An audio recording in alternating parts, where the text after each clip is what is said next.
If you've ever searched online in an attempt to figure out what your face shape is, you probably ended up becoming more confused by the vast amount of information out there.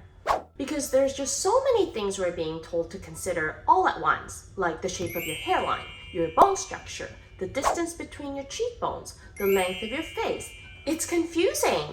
So today I'm here to share with you a simpler way of finding your face shape, and I'll show you how all these different theories around face shapes can essentially be narrowed down to 4 basic categories. Using this method, you'll not only find it extremely easy to understand what your face shape is, but you'll also know what areas to focus on when you're trying to determine a face shape. So if you're interested in learning more, then please stay tuned.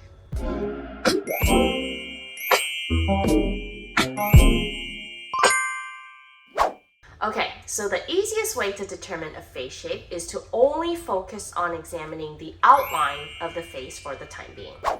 And the outline of the face is mostly determined by the bone structure, specifically by 2 areas of your face, the cheekbones and the jawline. Looking at how prominent these 2 areas are, we can broadly fit everyone's face shapes into 4 basic categories. The first category is the oval. This face shape has little prominence in both the cheekbones and the jawline areas, so the outline of the face is a smooth curve. Some examples include Ariana Grande, Beyonce, and Jennifer Goodwin. I know Jennifer Goodwin is typically considered a round face, but I'll explain later in the video why I've categorized her as an oval. The second category is the diamond. This face shape has prominent cheekbones, but the jawline is much less prominent. And like the name suggests, the widest part of this face shape is the cheekbone area. Some examples include Halle Berry, Kendall Jenner, and Scarlett Johansson. The next category we have is the square.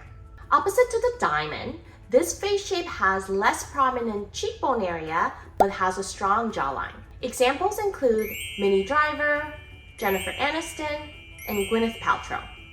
And the last category is the hourglass. Now this face shape has prominence in both the cheekbones and the jawline area. A really easy way to tell if you have an hourglass face shape is by looking at the area between the cheekbones and the jaw. Now this is the area where we normally contour to give the illusion of a more pronounced or defined bone structure, and a lot of people with this hourglass face shape actually have this contour naturally. Examples include Angelina Jolie. You can definitely see she has that natural contour right in between her cheekbones and her jaws. Jennifer Garner is another great example. And Zoe Kravitz, she's well known for those gorgeous cheekbones, but we can see that her jawline is also quite prominent. Now at this point, you may be thinking that you fall somewhere in between 2 categories. And you're not wrong, because these 4 shapes actually fall into a circular spectrum. And that means you could very much fit in between 2 categories depending on how prominent your cheekbones or your jaws are.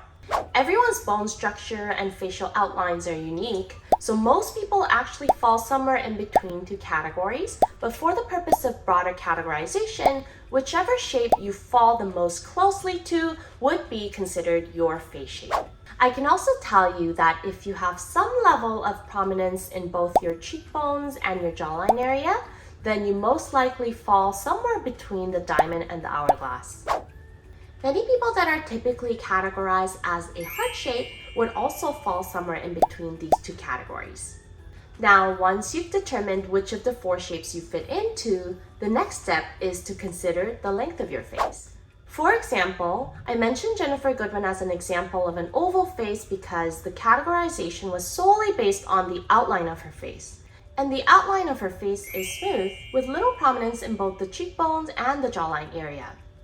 Now, considering the length of her face is on the shorter side, so she'd be considered a short oval, which in general terms of categorizing face shapes would be a round face shape. We can also see that she actually has a slight prominence in her cheekbone area, so within the spectrum of the 4 shapes, she falls somewhere between the oval and the diamond, but much closer to the oval. So now that we know how to determine a face shape, how can we use this to our advantage in deciding on a hairstyle or a makeup style that suits us? You can use your face shape as a general guideline in understanding the styles that you may be able to pull off versus the styles that you'd probably want to avoid. But The truth is, there are so many different facial and physical features that make each of us unique, and you can't just rely on face shape alone to try to land on a specific style. What that means is that in order for you to truly understand the styles that suit you the best, knowing your face shape would definitely help, but you also need to take other features of your face into consideration. Now, if you're interested in learning how to do that, take a look at this video here. If you've ever wondered whether or not you can pull off a pixie cut, or if you've ever wondered why Halle Berry can pull off a pixie cut so well, in this video I explain why. Until next time, stay unique, stay gorgeous. Bye!